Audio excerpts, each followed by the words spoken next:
Po dolgem času z mano spet moški v ženski klepetalnici, tokrat z mano Igor Korošec, magister gledališke in filmske igre. Študiral v Rusiji, prišel potem v Slovenijo oziroma najprej v Ameriko, kjer je bil 20 let. V glavnem, dolga zgodba, ampak ful zanimiva. Šel si s trebuhom za kruhom, pravzaprav, ne? Ja. Kje recimo pri 20 letih se človeku utrne v glavo pa reče, jaz bom šel pa v Ameriko, to je, mislim, na drugi strani sveta zares, ne? Ja, čistko, najprej rečeš, gremo v Ameriko za en mesec na počitnice, a ne? In potem se vrneš 22 let kasneje.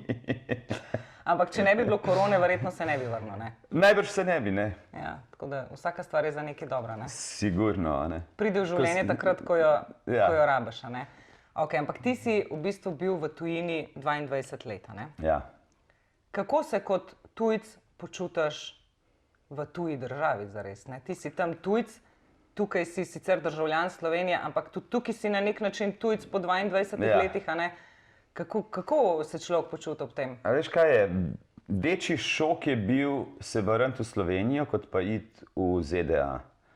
V ZDA sem šel pri 26 letih, sem bil mlajši, zato je bilo najbrž lažje se prilagoditi, asimilirati, čeprav bi rekel, da 10 let sem rekel, ja, sem nekako navajen na Los Angeles, ampak nimam ga pa rad. Po 10 letih sem pa se spomnim, ko sem se vračal iz Slovenije enkrat in smo pristajali nad Los Angelesom in sem rekel, no, zdaj sem pa doma.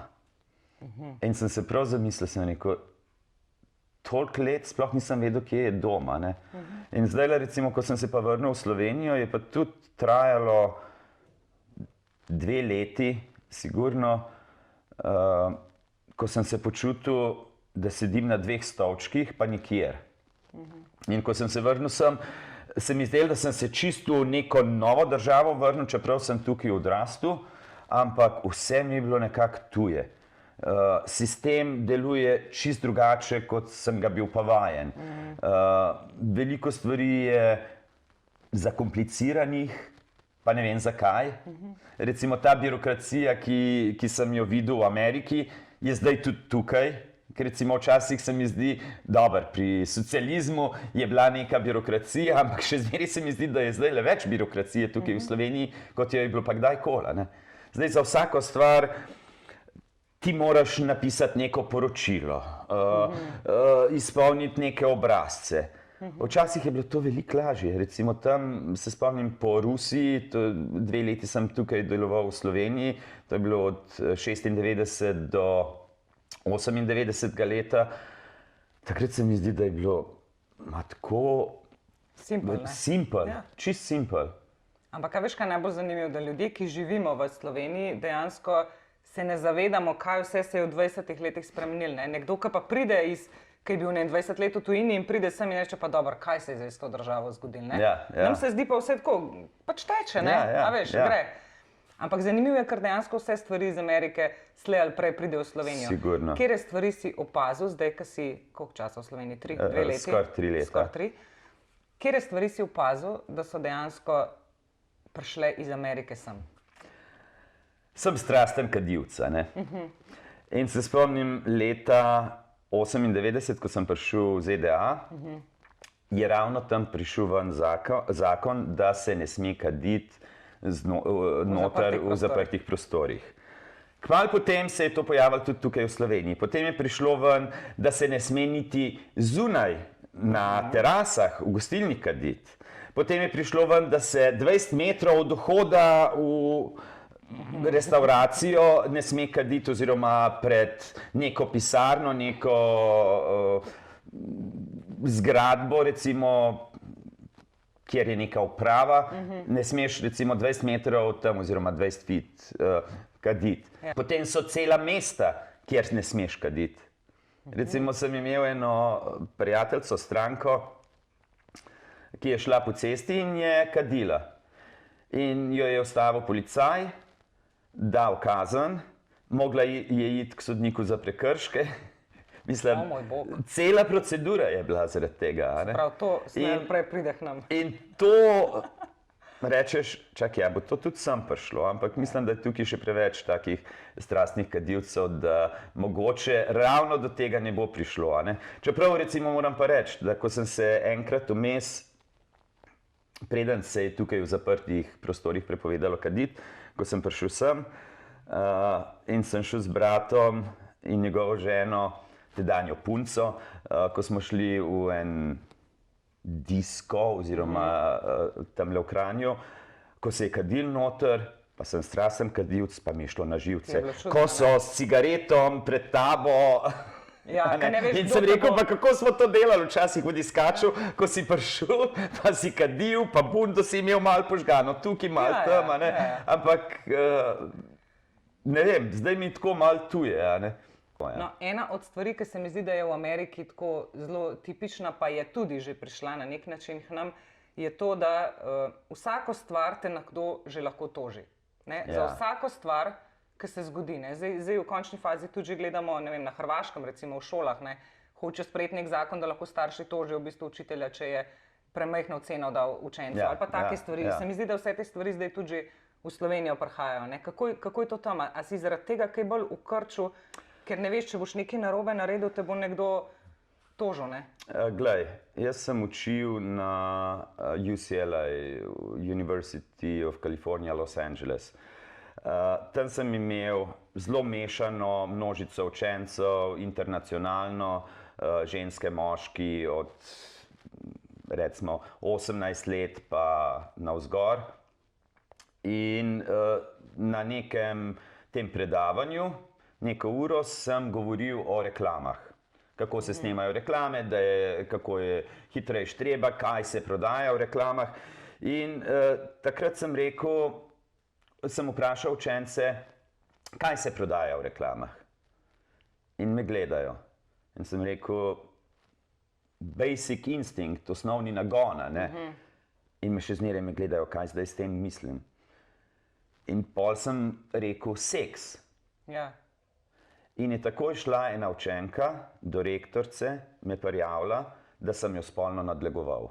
Zato, ker si rekel besedo Zato, ker seks. sem omenil besedo seks. In potem sva z rektorico, ki je bila iz Maroka, malo bolj normalna, če temu Odprta. tako rečem, odprta, sva se pogovarjala in sem rekel, pa glejte, tukaj je bilo v kontekstu, je bilo to rečeno. Sem rekel, itak je igra, je vse, vsa čustva so ali ljubezen ali pa sovraštvo, oziroma nekaj vmes. Tudi sovraštvo ali pa ljubezen sta variacija drug druge. In je rekla, ja, razumem vse to, ampak šolstvo je zdaj se čisto spremenilo tako, da pazi, ne govori nič na svojih predavanjih o ljubezni ali sovraštvu. Sem rekel, kako naj jaz predavam igro oziroma učim igralce igre brez teh osnovnih čustev. Po drugi strani imajo pa po televiziji recimo je bil šov, kjer je bil čisti kanibalizem. A ne? Mislim, da je bilo Kate Winslet. Ne vem, ne gledam naš tekst. Ja. Ampak recimo zelo taki ekstremi so. A ne? In to učenci, ti isti učenci, ki se pritožujejo za to, da sem omenil besedo seks, po drugi strani gledajo vse te šove. Ja, ja. Ampak to je tam, a veš. To je se ne druga, dogaja ja. tukaj. Ne? Zdaj, ti dejansko si nastopal v parih tudi serijah in tako, a ne? Ja. Tako da iz mojega stališča si uspel, ne? Ker v Ameriki, če so vse te avdicije pridati, ne, mogoče bi tukaj te celo malo vprašala, kako sploh to zgleda, ker gledamo po filmih, kako te avdicije, pa ne vem, po več tisoč ljudi se prijav za eno vlogo, a ne? Kaj moraš ti narediti, da dejansko pol tebe izberejo? Glej, zdaj, ko sem tukaj začel obiskovati avdicije, sem tudi sam nase zelo ponosen za to, kar sem tam v ZDA dosegel. Pa tudi glede na to, da recimo sem imel prijatelje, igralce, Američane, ki pol tega niso dosegali. Ja, so bile take epizodne vloge, ampak še vseeno. Kot prvo, ima Hollywood neke stereotipe. Ko enkrat je bila razpisana avdicija za Slovenca, je mene prijavila agentka, menedžerka, sam sem se prijavil, je bilo nemogoče priti na tisto avdicijo. In potem sem zvedel, oziroma so moji agentki povedali, da pač jaz nisem tipičen Slovenc. In so me za isti film potem poklicali za Turka. Ker izgledaš bolj Turk kot Slovenka. Recimo, ne vem, v njihovih očeh izgledam bolj Turk. To so ti stereotipi, ki jih imajo pri sebi v glavi. Pol je pa tako, ko greš čez te stereotipe, potem je pa ta procedura, ja, da ti prideš do avdicije, kot prvo moraš imeti članstvo v Screen Actors Guild, v bistvu v sindikatu, ali kako bi temu rekel, če hočeš biti v enem normalnem filmu. Lahko si v neodvisnih filmih, ampak tisto je tudi produkcija na veliko nižjem nivoju. In preden ti to dobiš, to članstvo, ti moraš narediti nek projekt, ki je pod Screen Actors Guild. Tako da je začaran krog. Če ti nimaš tega projekta, ti ne moreš postati član. Če nisi član, ne moreš narediti tega projekta. In vse je nekako povezano. Jaz sem imel srečo, glede na to, da obvladam ruščino, da so me poklicali za neko video igro, za sinhronizacijo, sem tisto naredil in potem so me še enkrat in so bili pripravljeni plačati kazen, ne vem kakšna je tista kazen, pa da so me še ponovno uporabili. Ampak potem, ko sem pa dobil moj prvi projekt recimo na televiziji, v nadaljevanki Alias, tam sem se pa moral potem včlaniti v to društvo in takrat se spomnim, sem dobil plačano za tisti dan snemanja $700, članarina je bila pa jurja 200. Tako da takrat sem šel minus, sem dober, tam ti dobivaš potem procente od tega, kar si snemal, za koliko časa se tista stvar vrti. Tako da recimo to je že spet potem en tak korak. Potem recimo tretji korak je pa to, da ti prideš tja, casting direktorju si všeč, pride producent recimo na drugi krog in reče, ja, ne vem, če bi ravno tega vzeli, bi mogoče nekega drugega, ki je blond. In to je recimo tretji krog. Potem imaš pa tukaj še network, to so pa vsi studiji, ki stojijo zadaj, ki pa sploh dajo tisti zadnji žegen na vse to. Tako da je tolkenih teh procedur. Recimo jaz sem doživel za nanizanko The Unit, sem doživel, da sem šel na avdicijo, so rekli, lahko igraš tole vlogo, niso bili čisto odločeni, v katerem jeziku bi jo imeli. Lahko jo igraš v slovenščini, srbohrvaščini ali ruščini. Sem naredil tisto vlogo, na koncu, za drugi krog, so mi rekli, to bo v bolgarščini. A znaš bolgarščino? Sem rekel, ne. A se lahko naučiš? Sem rekel, ja, mislim, bom pogledal, saj še zmeraj je slovanski jezik. Pridem na avdicijo. Si se res naučil bolgarsko? Sem se naučil tiste fraze, sem se naučil po bolgarsko. Pridem na avdicijo, tam sedijo na drugi krog, tam sedijo producent, režiser in casting direktor me gleda, režiser me gleda in režiser reče casting direktorju, a bi lahko Igorju dal tekst za eno drugo vlogo, da ga še v tisti vlogi vidimo. In casting direktor, ne vem, a je imela svoje ljudi že za tisto vlogo, svojega človeka. Prav, ne, pa ne bo pasal, pa ne bo dober. In je režiser vztrajal, producent isto. In se je začel zelo glasen prepir, tam direkt pred mano. Potem je obveljalo seveda režiserja in producenta, so mi prinesli tekst. Sem šel ven iz sobe čez 5 minut sem prišel nazaj s tistim tekstom, ki sem ga odinterpretiral. Vem, da recimo ta casting direktor mi nikoli več ne bo povabil, čeprav jaz nisem jim bil nič kriv za to, ampak po drugi strani dobil sem vlogo. A ne? Tako da tukaj je cel kup elementov, recimo, ki jih jaz tukaj v Sloveniji, vsaj zaenkrat, še nisem naletel na nje. Pa tudi tukaj je veliko manj ljudi na avdicijah. Recimo, jaz sem bil na avdicijah v ZDA, kjer je bilo, ne vem, po 100 ljudi. In da recimo za eno vlogo. Ne? To se mi zdi še v bistvu kar malo. Tam, ko dobiš recimo za reklame, je pa sploh. Tam, mislim, reklame sem rekel, da nočem več hoditi na avdicije in zadnjih, ne vem, 10-15 let sploh nisem hodil na avdicije za reklame, ker se mi je zdelo zapravljanje časa.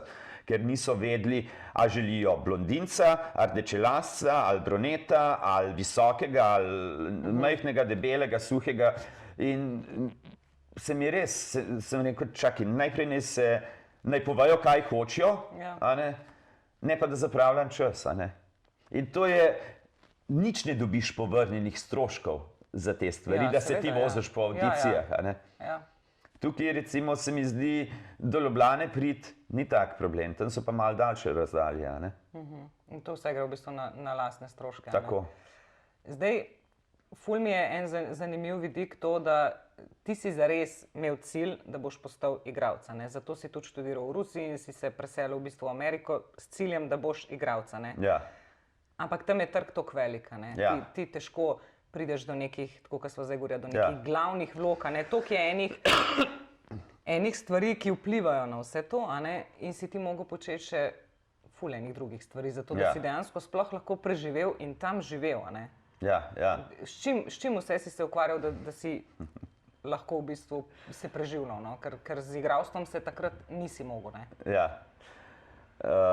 Bil sem property manager, v bistvu upravnik stanovanjskih blokov, potem sem dobil licenco za nepremičninskega agenta in sem se s tem ukvarjal. Pač iskal sem priložnosti, ki bi podpirale vse stroške povezane z igralstvom, seveda je članarina, potem Screen Actors Guild, potem je bencin, da prideš do avdicij, potem je, recimo zdaj v zadnjih letih je bilo to, da si moral posneti te self-tape avdicije, kjer si moral sam posneti in velikrat je bilo potrebno to iti v nek studio in tam posneti, ker vse je bilo še nekako tako v povojih in potem na začetku so bili še slike, pač fizične kopije slik, ki si jih moral si fotografa plačati, moral si jih sprintati in tako naprej. Tako da stroški z igralstvom so ogromni. Iskal sem pa take priložnosti, ki bi lahko podpirale fleksibilnost časovno, da jaz še zmeraj lahko grem na avdicijo. Ampak kaj se je potem zgodilo, ko sem postal nepremičninski agent, je velikokrat prišlo do tega, a grem pokazati neko hišo, kjer lahko zaslužim, ne vem, 10 000, a grem na avdicijo, kjer še ni niti ne toliko sigurno, a sploh hočejo, ne vem, bruneta z vzhodnoevropskim akcentom, ali ne. In mi je bilo včasih prav nadlogo so mi bile te avdicije, sploh glede na to, da jih je bilo treba pripraviti čez noč. In potem tudi zapadeš v to kolesje noter, ko rečeš, joj, pa rabim denar. In kar naenkrat pol denar je bolj pomemben kot cilji. Cilj se ti spremeni. In to sem videl ravno preden se je korona začela, sem rekel, s tolikimi stvarmi se ukvarjam. In potem, ko je korona prišla, takrat sem učil v tem UCLA. To je odpadlo. Igralstvo je odpadlo. Prodaja nepremičnin je odpadla, ker nisi mogel iti kazati na začetku, se sploh ni smel nikamor iti. In zato sem takrat rekel, dobro, grem v Slovenijo za tiste par mesecev, da ta korona gre mimo. Ampak potem se je pa kar pa je bil tukaj naslednji val, pa je bil v Ameriki naslednji val. A ne? Imam dvojno državljanstvo, tako da bi se zmeraj bi se lahko vrnil tja. Ampak sem rekel zdaj, a tam sedim sredi mesta v enem stanovanju, ali tukaj sedim na podeželju, kjer grem lahko vsaj na dvorišče, kjer se lahko pogovarjam vsaj z nekom v živo, recimo s svojimi družinskimi člani, ali pa ne vem, greš po vasi, pa saj nekoga nekje vidiš, tudi če je čez cesto, a ne? Pa kakšno rečeš. Zdaj, recimo, če si že ravno to omenil, no, kvaliteta življenja, recimo v Sloveniji pa v Ameriki, kako si ti to doživljal? Kje se ti je zdelo, da si imel več kvalitetnega življenja? Kvalitetnega življenja sigurno tukaj. Kvalitetnega dela pa tam. Tam v bistvu v ZDA delaš zato, da živiš. Ampak se to prihaja zares. Oziroma, ne, živiš kontra, živiš zato, da delaš. Ne? Tukaj pa v bistvu delaš zato, da se preživiš. Ja. Eno z drugim, zares, ne? Ja. Ampak se pravi, to načeloma prihaja. Vse prihaja sem. In dokler se tega zavedamo, lahko to preprečimo, marsikakšno stvar. Ker na začetku je vse lepo zapakirano. Ampak potem, ko pa občutiš to na svoji koži, pa rečeš, čakaj, zakaj smo to dopustili? No, saj to, ne, Američani so v bistvu res zelo dobri, ekstremno dobri v marketingu. 100%, kapo dol. Že ko vidiš njihove volitve, vidiš, da je vse na marketingu narejen in kar neko razburjanje v bistvu brez potrebe samo zato, da dejansko dobiš gledalce, ker tam je vse na ne vse na veliko. Tako, ja. In to se mi zdi recimo, da tudi na nek način prihaja k nam. No, ta marketinški del. Če zdaj gledaš Instagram pa ostale stvari, se vse na ta del bazira. Kdor nima teh stvari, kdor ne dela pomp stvari, se že zgubi v množici. Glej, zmeraj je to bilo, sam na drug način. Jaz pravim, tudi včasih, ne vem, pred 100 leti, kaj je bilo zanimivo? Skozi okno pogledati, kaj pa soseda dela. Joj, zdaj so pa tamle, so pa dobili, ne vem, cel kup drv, ampak Bog ve, kako so plačala, ne, za to. In zmeraj je bilo zlagala. In zato so ti resničnostni šovi zalaufali. In bolje nekaj, recimo neka stvar butasta, bolje zanimiva. Zato se pa recimo tudi sigurno se poskuša vključiti takšne udeležence recimo v nek šov, ki bodo naredili boom. Seveda, ne boš imel ene limonce, ki tam seveda, pač casting je ful pomemben. Zdaj, ki si delal v nepremičninah, zdaj, če mal primerjava tudi tukaj, no. Tam prodaja nepremičnin izgleda popolnoma drugače kot pri nas.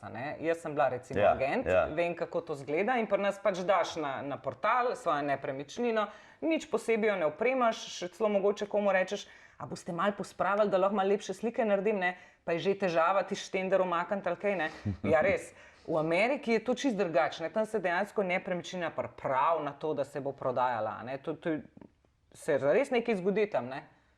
No, velikokrat imaš te nepremičnine čist neopremljene, tako da ti samo prostor slikaš, recimo pri takih povprečnih hišah. Celo, če ni pohištvo nekaj res super, smo ponavadi predlagali, da se pohištvo da ven, ker je lahko samo škoduje. Ljudje nimajo včasih te vizije. Ljudje so pripravljeni pohištvo ven dati, a razumeš? Ne, ker se preselijo.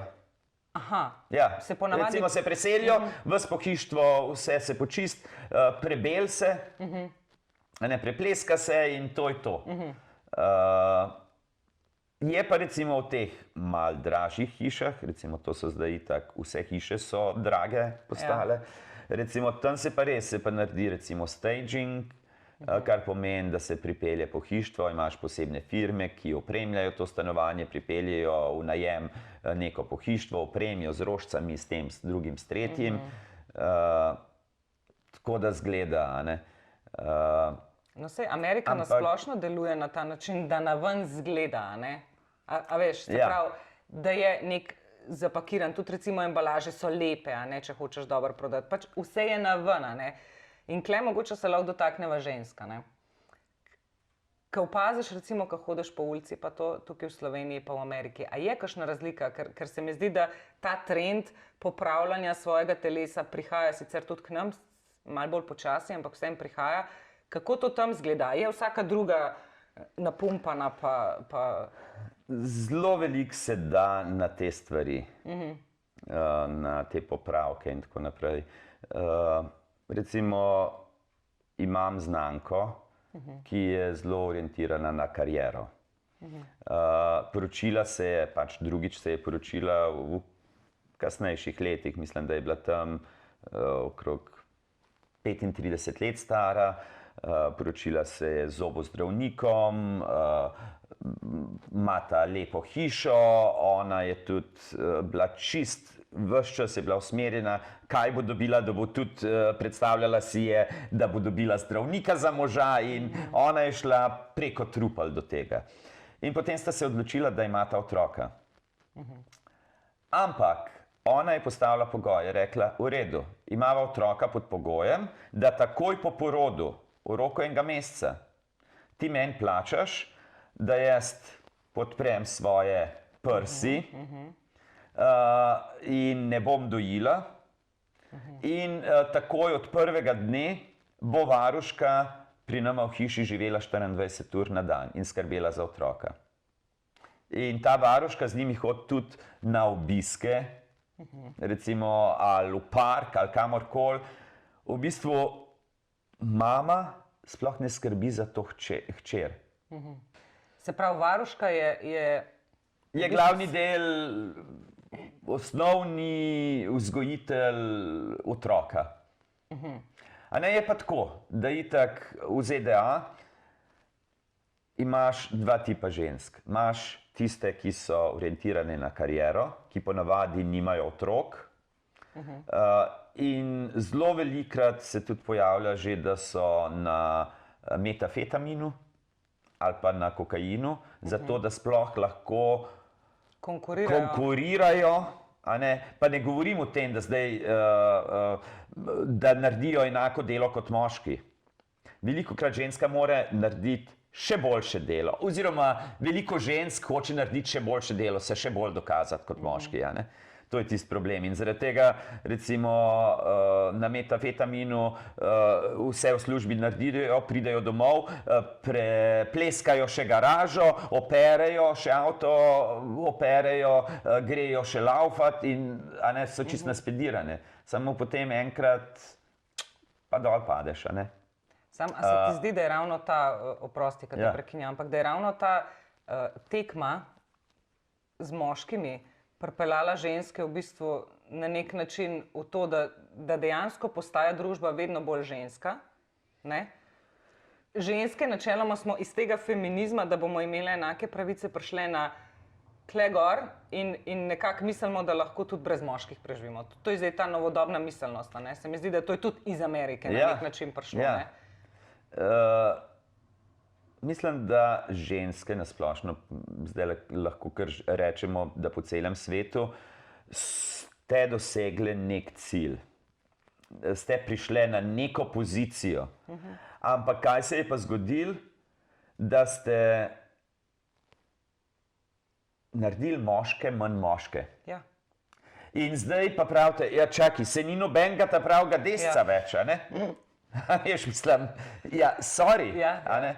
Ker zdaj ste, veste, prevzeli to moško vlogo marsičem, a ne? Zdaj že marsikakšna ženska zna in zamenjati olje pri avtu in gumo zamenjati in ne vem, drva naklati in tako naprej. Ampak, glej, jaz še zmeraj mislim, zdaj če primerjam, Rusija, Amerika, Slovenija. To sem zelo opažal recimo v začetnih letih v Ameriki, a ne? Ker to je bilo par let po tistem, ko sem v Rusiji živel. V Rusiji je bila ženska ženstvena, ki je znala skuhati, ki je znala postrežiti, moški je bil tisti lovec, sicer mogoče zapit lovec, ampak kakorkoli bil je lovec, ki je prinesel domov vse, ženska mu je pa postregla. Sicer se je mogoče tudi malo razkurila nanj, ampak še zmeraj je imela to žensko vlogo. In tudi recimo zanimivo, sem imel sošolke, ko smo šli z avtobusa, smo stopali z avtobusa, so bile ful jezne name, če jim nisem podal roko, ker so ženske. Ali pa recimo ena sošolka, ko sva šla proti metroju, mi je dala, da sem ji torbico nosil. A ne zaradi tega, da je ona lepo v krznenem plašču tam lepo hodila. A ne? Kar se mi je zdelo totalno nek absurden ekstrem. A ne? Ker to je bilo, ne vem, tako se mi je zdelo nenaravno, čeprav njim se je mogoče zdelo naravno. Potem, ko sem prišel v Ameriko, sem pa videl kontra, kjer ženska ne zna skuhati niti paste. A ne? Ker recimo, ko vidiš v trgovini prodajajo trdo kuhana jajca. Ker jih ženske ne vem, ne znajo skuhati, oziroma imam tudi eno znanko, ki je kupila te jajca. In sem rekel, da jaz jih skuham doma. Tako da to so te stvari, recimo, ki so me v Ameriki, jaz sem bil čist zaprepaden. Ko ženska ni več ženska, recimo, bila je tožba pred ne vem kolikimi leti, pred nekaj leti, v nekem studiu, pa ne bom imensko šel, je bila zaposlena uslužbenka tam. In je po hodniku je nesla cel kup nekih fasciklov, in je moški, ki je šel pred njo, jo je zagledal in je odprl vrata, da je šla skozi. Ona je tožila ta studio, oziroma tega tipa, da jo je diskriminiral. Da kao ona ne zmore sama, ali kaj? Zato, ker on vrat ne bi odprl, ne vem, če bi bil moški tam. Ne bi držal odprta, če bi bil moški. Ker je bila pa ona ženska, je pa odprl vrata. Hvala Bogu je izgubila to tožbo. Ampak recimo takšne stvari se dogajajo. Tukaj v Sloveniji se mi pa zdi, da vse te Desperate Housewives, razočarane gospodinje in tako naprej, razni Sex in the City, ko je to prišlo sem, ali pa v Arabske Emirate, recimo, ko to pride, ženske začnejo se prebujati. In se pravi, Hollywood zelo močno vpliva na ženski feminizem in kako se ženske po svetu počutijo. Ampak, glej, mislim, da v vsakem narodu moraš ti obdržati korenine. Ti lahko nekaj navzven narediš, ampak če ti nimaš tistih korenin, v čemer si gor rastel, ne boš, mislim, tisti cvetovi, ki bodo pognali, bodo zelo hitro tudi odpadali. No, ampak je ena zanimiva prigoda. Tukaj lahko povem, ker imam pač otroke in ker recimo gledajo risanke. Dobro, zdaj ta večja dva ne gledata več Pujse Pepe, ampak recimo, ker si rekel, Hollywood zelo močno vpliva tudi na nas. In to je v bistvu ful res, ker če gledaš recimo Pujsa Pepa, ta fotor, pač oče Pujs, on vse zaserja vedno. On je nikakav, razumeš, česarkoli se lot ali prebija steno, on pač ne zna. In vedno pride mama kot rešiteljica in ona to zdaj zrihta. A veš? To so vse ameriške reklame, so na ta način narejene. Ko imaš za čistilo za posodo reklamo, mislim, da je bila pred enimi 5 leti je bila ena reklama, kjer je moški nekako nadvladal, zdaj se ne spomnim čisto točno, kako je izgledala tista reklama, moški je nekako nadvladal, ne vem, a je en stavek tak bil noter v reklami kot en slogan, je nadvladal žensko. In so tožbe dobili, da so morali tisto reklamo ustaviti. Feministične ženske so verjetno tožile, Tako je. Da se izvaja. Ampak po drugi strani, pa ko jaz gledam te reklame, mislim, v vsaki reklami je en mevžast tip noter. Kot da moški so taki mevžasti, da niso nič sposobni, ženske so pa sposobne. In tukaj mislim, da ženske sami sebi na glavo serjejo. Jaz mislim, da smo se že konkretno posrale. Tako, ja. Da zdaj pa je res čas, da ali se nekako malo nazaj omaknemo. Saj vem, tudi jaz, ko sem bila mlajša, sem bila za to, da ženske imamo enake pravice kot moški. Nič ni narobe s tem in prav je, da imamo. Vsi smo pač enaki, a ne, vsi enakopravni, Ja, zares. ja. Ampak to, kar se pa zdaj dogaja, pa že mene straši kot žensko, a ne, da dejansko, ja, sej tudi sama veliko stvari že doma naredim, ampak ne na način zato, ker moški ne zna, ampak zato, ker ga pač ni doma, kaj dela, a ne, pa pač moram narediti. Ampak se mi pa zdi, da bi mogli spet družbo malo povrniti nazaj. Ja. No, pa bom jaz tebe še nekaj vprašal. No, daj. Kdaj se ti zdi, da so ženske bolj vplivali na politiko? Takrat, ko niso imele volilnih pravic, ali zdaj? Ja, jaz mislim, da takrat, ko niso imele volilnih pravic. Ker so moža zadaj, to. dej, da boš tole volil, da boš tole volil. Zdaj pa se aktivno vključujejo, je pa drugačne. In zdaj le marsikdaj se mi zdi, vsaj v Ameriki sem to videl, ne? Ženska reče, ne vem, tale kandidat mi pa ni všeč, ampak nič ne ve o tem kandidatu, nič. Ja. In gre potem na volitve in voli po tej, ne vem, na drug način, brez kakršne koli podlage. A ne? Zdaj, če greva v bistvu malo še na spole, kar tudi prihaja k nam, a ne, je v bistvu to, da ženske želijo se spremeniti v moške, moški v ženske in tega je vedno več in najhujš pa je, da se to spodbuja tudi v šolah. Ne? Kako je s tem? Kako je to v Ameriki? Ne? Da vemo, kaj prihaja k nam. Glej, ravno kakšno leto pred korono se je to začelo v Los Angelesu. Tako da sem bil čist na začetku tega sem še tam živel. In takrat je bilo, se spomnim, kar naenkrat je bilo v e-mailu napisano, ne vem, Igor Korošec, he, him. Kar pomeni on in ga nagovarjaš kot njega, ne kot njo ali kot ono ali karkoli. In meni se je to tako debilno se mi je zdelo. Se neko počakaj, kaj se gremo tukaj, a ne? Tudi moram reči, da recimo leta in leta, roko na srce, mi je zelo žal, sem na nek način v svoji lastni presoji diskriminiral transseksualce. Potem sem pa naletel na nekaj tako čudovitih ljudi, recimo, ki so delali pri mojem zdravniku tam na recepciji, ki so delali na raznih uradih. Tako prisrčni ljudje. Samo eno stvar sem pa opazil.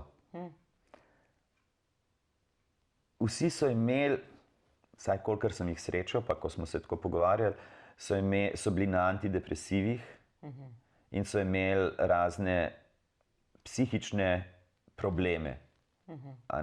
In rečeš, zdaj, mogoče v tistem trenutku, ko so prehajali, ne vem, iz enega spola v drugega, ko so hoteli, pač pol bo pa boljš. Se to je zelo tako človeško, da rečemo, no čakaj, bom takole naredil, pol bo pa boljš. Ampak če ti nisi zdajle tukaj zadovoljen, potem tudi na drugem mestu ne boš. V bistvu ta menjava spolov je isto kot selitev, ne vem, moja selitev iz Slovenije v ZDA. Pač malo si pobegnil, ne? Malo pobegneš pred samim sabo, ne? Rečeš, jaz se tam bo pa boljš, ne? Tukaj mi nekaj mi ni všeč in potem greš nekam drugam, ne? Zdaj mislim, da sem nekaj bežati pred temi stvarmi, ampak recimo pri tej menjavi spolov je pa na isti način. Ja, pobegneš pred samim sabo, ampak pred samim sabo ne moš pobegniti. Ti moš najprej pri sebi počistiti svoje stvari, preden ti narediš naslednji korak. No, vse to mi je v bistvu najbolj na nek način strašljivo, ker se to dogaja v osnovnih šolah. Ne? Otrok pri 16, 14, 15, kakorkoli ne ve zares. Takrat je on v hormonskem neravnovesju zares, on je takrat v puberteti. Njemu se svašta enih stvari mota po glavi. In zdaj takrat v tisti fazi, ki si mi prej tudi povedal en primer, pa mogoče bilo fino, da ga spet, ker to me je v bistvu zadel, kar si rekel, da je tvoj kolega v bistvu ti povedal, za en primer v osnovni šoli. Ja. Ko v osnovni šoli imajo zdaj spolno vzgojo, in učitelji vprašajo učence, če se v redu počutijo v svojih telesih, oziroma in če učenec reče, ne vem, pri 8 letih, reče, fantek, jaz se pa počutim kot punčka, v bistvu starši nimajo pravic nič reči. učitelji lahko v bistvu prevzamejo to vlogo oziroma dajo na socialno ali kakorkoli, da se omogoči temu otroku postati punčka. In to je grozno, a ne? Ker kar pomisli, ko si bila stara, ne vem, 8 let, a si kdaj dala vdati čevlje gor, Ja, pa seveda. rekelc njegov, pa klobuk ali pa Jaz sem kapo? celo lulala na fantka, ne? No. Meni je bilo to ful zanimivo. No, Pač a veš, imaš kiklo in jaz lulaš sem na tudi sem, fantka. poskusil pa petke dati gor, pa Seveda. tako naprej. Zdaj, lahko bi me v tistem trenutku nek učitelj vprašal ali pa nekdo vprašal, čakaj, a bi bil ti punčka, in tisti trenutek bi jaz rekel ja, naslednji dan pa mogoče ne bi. Ja, A ne? ampak ti si takrat že potem zdravniku, si na hormonskih terapijah, niti Tako. ne veš, kaj se ti dogaja. Mislim, to je zares strašljivo. In ti ravno prejšnji dan sem poslušal na radiju, ko je nek strokovnjak tukaj na Slovenskem radiju, ko je rekel, in ti strokovnjaki, ta stroka, ti zdravniki, bodo dobili ne vem kakšne nagrade, Seveda. potem bodo pa zginili. Posledic ne bodo oni nosili. A ne, posledice, nihče ne bo mogel iti za njimi pa reči, kaj si ti naredil z mojimi otroki. Ja. Potem recimo je bil primer tudi v Los Angelesu, mislim, da letos ali lani, obstajajo savne. Pač korejska savna, v prvem nadstropju imaš recimo za ženske, v drugem za moške, v tretjem za družine oziroma za mešano moške-ženske. In so imeli problem, kjer je prišel en predelan moški, v bistvu ena ženska, je prišla in je šla v žensko nadstropje. In je začela tam nadlegovati mlade punce. Ta ženska, oziroma bivši moški, je imela v kartoteki kot moški, da je spolno nadlegoval mlade punce. In tukaj je v bistvu prišel na svoj račun. In nič niso mogli narediti, ker je ženska. Ker se je identificiral Ker kot se ženska. identificira kot ženska. A ne? Ampak že spet, tukaj moramo črto potegniti, ker so ljudje, ki zaslužijo to, ki se res trudijo za to, da bi spremenili spol, ampak to je zelo majčkena peščica. Ne? Druga stvar je pa neka modna muha, oziroma ko mislim, tukaj se mi zdi, da je civilizacija čist pobegnila v neko narobno stran. Mislim, da nam je toliko hudičev dolg čas, kljub temu, da imamo toliko enih obveznosti čez dan in da vsi govorimo, da ima dan premalo ur, ampak po drugi strani pa zares nam je pa Zapravljamo. globoko vse tako dolg čas, a ne? Tako smo prazni zares, ja. a ne? In pa iščemo načine, kako bi se zafilali, ne? In se s takimi stvarmi žal filamo. Jaz tudi resnično to ni. Ne govorimo o ljudeh, ki zares si želijo spremeniti spol in to v odrasli dobi, ko začutijo, da pač niso to, a ne. Tako. Jaz to vse razumem. Ne razumem pa tega, da se spodbuja ljudi, otroke, predvsem otroke, da grejo na to pot, a ne. Ker ta pot je hudičevo težka in če hočeš zares spremeniti spol, se poznamo tudi primere v Sloveniji, ne, Salome pa tako naprej. To so res ljudje, ki so veliko svojega časa, energije in živcev mogli usmeriti, da so se spremenili, da so lahko srečni. Ne? Ja, A veš, ja. ne? Tako da tukaj je. Ampak, no, če se vrnemo nazaj k tebi, ne? Ti pa si zdaj srečna. Ne? Ti imaš pa zdaj eno svoje društvo tukaj v Kranju, a ne? S katerimi tudi zelo intenzivno delate, v bistvu ustanovil si ga prav ti. A ne? Ja. In si šel spet nazaj malo v svoje poslanstvo, igro. Ja, ko sem se vrnil iz ZDA, oziroma ko sem prišel na obisk iz ZDA, prvotno, na ker obisk, to je ja. bil obisk. Tako kot prvič v Ameriko. Tako kot tudi prvič obisk, v Ameriko, a ne. Ko sem prišel sem, po pol leta mi je itak, z vseh strani so me bombardirali. Ja, zdaj pa tukaj v Sloveniji, zdaj pa moraš zagrabiti za, ne vem, pa za metlo, pa za karkoli, pa da ti bo delovna doba tekla, pa vsak mi je neki tam lapal in težil. In sem se blazno nesrečno sem se počutil, mislim. In sem se res sem se že kar začel izogibati ljudi. A ne. In sem res tudi vzel službo, ki mi ni bila, mislim, jaz sem energičen človek, sem pa imel službo, kjer sem sedel 8 ur in praktično brez komunikacije, ne vem kakšne. In potem sem se srečal z upokojeno igralko Nadjo Strajnar Zadnik. Sva se srečala v Škofji Loki, ko je bil nek spominski večer za mojega sošolca, pokojnega Igorja Žužka, igralca.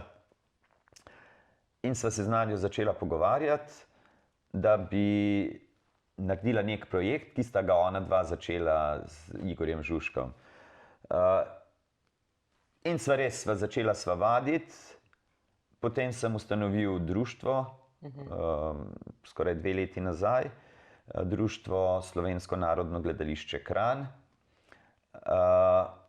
In letos, pomladi, v bistvu 1 leto po ustanovitvi, sem se pa pogovarjal z eno prijateljico, ki je v Angliji študirala in v Angliji živela. In je rekla, joj, pa kako je težko tukaj, pa sem jaz pojamral, pa ona pojamrala, ker je ta kulturni šok, ko se vrneš sem v Slovenijo. In pol sem kar naenkrat dobil preblisk, sem rekel, čakaj, zdaj, a midva tukaj jamrava, ali pa da nekaj narediva, a ne? Dajmo nehati jamrati, pa nekaj naredimo, a ne? In sem dal par teh oglasov na Facebook, na razne skupine te gledališke, povabil filmske in gledališke ustvarjalce tukaj v Sloveniji, da se dobimo na nekem srečanju. Sem rekel čistko kot nek laboratorij, nekaj takega sem že imel v Ameriki, pa pač da drugega spodbujamo. In je na prvo srečanje prišlo čez 20 ljudi z cele Slovenije, profesionalnih, ljubiteljskih, gledališčnikov, filmarjev. In potem smo rekli, dajmo to vsak mesec narediti. In smo se začeli pogovarjati o raznih projektih. Sploh ne vem, kako je v bistvu vse to nekako nastalo. Kar šlo je, ne? Kar šlo je, tako gladko, a ne. In potem smo se nekako razmnožili na 60 plus članov. In sem rekel, dobro, zdaj ne moramo narediti samo ene predstave, ker to pomeni, da cel kup ljudi bo odpadlo. Pa to težko jih je dobiti, treba jih je nekako spodbujati, uporabiti individualnost od vsakega prisotnega. In smo se odločili, da naredimo otroški abonma tukaj na Kokrici pri Kranju s 10 predstavami, se pravi vsak mesec čez leto, čez gledališko leto, pa abonma 5 komedij, ki so pa predstave za odrasle. Sicer nekaj imamo gostujočih, nekaj je domačih. Zdajle smo imeli 2 premieri zelo uspešni teh domačih, komedijo Vinka Möderndorferja Obiski in otroško predstavo Milana Dekleve Trije prašičji prešički v režiji Vida Zadnika. Zdajle, v bistvu včeraj smo pa zagnali tudi filmsko produkcijo. Tako da gremo na polno paro vse to. Poleg tega tudi vodimo gledališko-filmske delavnice po šolah. Smo tudi že uspešno s tem zakorakali. Financiramo se sami, kar pomeni ogromno prostovoljnega dela. Živiš v bistvu za društvo. Pač upamo pa, da bo na dolgi rok, da nas bo tudi država na nek način podprla, da bo videla prihodnost v nas, ker recimo z vsemi temi navezami, ki jih imamo tukaj, ker je ogromno nas je tukaj igralcev in režiserjev, ki smo študirali v tujini, ki imamo diplomo, smo diplomirani, študirali v tujini in imamo še zmeraj naveze s tujino. Od Kanade do Češke, Italije, ZDA, Francije in tako naprej. In se mi zdi, da je fino, da te naveze uporabimo, zato da ponesemo tudi slovensko kulturo v svet. No, kar mi je, recimo, jaz sem bila na predstavi Obiski, a ne? Ja. Ful dobra predstava, res. Mislim, če jo boste še kje gostili, res priporočam. Bomo. Ampak kar mi je res všeč v bistvu, je to, da imate malo drugačen način. Se pravi, ljudje, Slovenci, sploh se zelo radi smejemo šalam o seksu, o bosancih, nekaj takega, pa o nekem preklinjanju. To je zdaj tisto. Kakor en, ne vem, reče eno grdo besedo, pa se že, Ne? Ja, To je ja, v bistvu ja. nič smešnega. Ne? Kar mi je všeč pri vaših komedijah, sploh pri tej obiski, ki sem jo videla, je to, da ni kletvic, da ni nekega žaljivega komuniciranja, da je dejansko zabavno, kljub temu, da ni vseh teh. Ja, Ne? tukaj se mi zdi, da v Sloveniji slovenska publika, da je pozabila sploh na to, da komedija je lahko komedija brez kletvic, pa brez golote, pa brez nekih obscenih elementov noter. A ne? Da je čist dovolj. Glejte, če imamo neko besedilo, ki je uspešnica po celem svetu, ali pa recimo, ki je bila na neki etapi nekje uspešnica, ja, vzem to besedilo, imaš čist dovolj in potem ga samo še obogatiš mal, to je okostje, na to vržeš mal mesa gor, a ne? Kar je seveda tudi trdo delo, a ne? Seveda. Recimo, da igralec še doda tiste češence na vrhu torte, a ne? Ampak smo se zavezali, da naša produkcija bo brez kletvic. Kar mi je všeč v bistvu je zaradi tega, ker lahko potem prideš dejansko s celo družino in se kulturno udejstvuješ, ker se mi zdi, da je vedno premalo tega, da bi se družine kulturno udejstvovale, no, tako, da grejo na neko predstavo, ne, da hodijo v neke muzeje, kakorkoli, da raziskujejo neko našo kulturno sfero, no, pravzaprav, ne. Tega je, se mi zdi, vse premalo, tako da ful podpiram to in sem zelo vesela v bistvu, da si to naredil, oziroma ste naredili, ne, celotna ekipa, tako da se veselim še drugih stvari. A je za konec kaj tazga, kar bi rekel, mogoče te jaz izzovem, ne? Boš ostal tukaj ali boš šel nazaj v Ameriko? Zdajle sem se naučil v zadnjih 3 letih živeti za tukaj zdaj. Pač, seveda ima človek cilje. Zdajle moj cilj je to društvo res pripeljati na nek nivo, ki je prepoznaven, na nek brand, ki je prepoznaven tukaj po Sloveniji. Ne želimo skakati nikomu rozelje, pač furamo svoje, ampak še zmeraj, recimo, ko me sprašuješ za tujino, ja, bi še šutja, še zmeraj imam naveze tam, še zmeraj imam licenco nepremičninsko tam in tako naprej, svojo agentko za film in gledališče, oziroma za film in televizijo. Tako da, če se priložnosti pojavijo, sigurno grem tja. Ne vem pa, če bi se čist preselil tja. Ker se mi zdi, da pri teh letih da rabim malo miru, čeprav je recimo zelo podivjan ta mir lahko tukaj, a ne, imaš zelo veliko enih stvari v glavi in zelo veliko stvari delaš, ampak ko pogledam ven skozi okno, pa vidim tam le drevje, pa se lahko pomirim. A ne, v mestu, v velemestu Tega ni, ne? je skozi, v bistvu kot tisti hrček, ko po tistem krogu tečeš, a ne. Ampak vidim pa, da si se pa z leti naučil, da si ne zapiraš vrat, ne? Ne. A veš, da ni tist... Ne, včasih sem mostove podiral, zdaj jih pa gradim. Ja, to, se mi zdi, da to pa res z leti pride. Zdaj je pa res namen graditi mostove, recimo povezovati ljudi in tako naprej. Super. Hvala ti za ta odličen pogovor, no, tako. Hvala ti.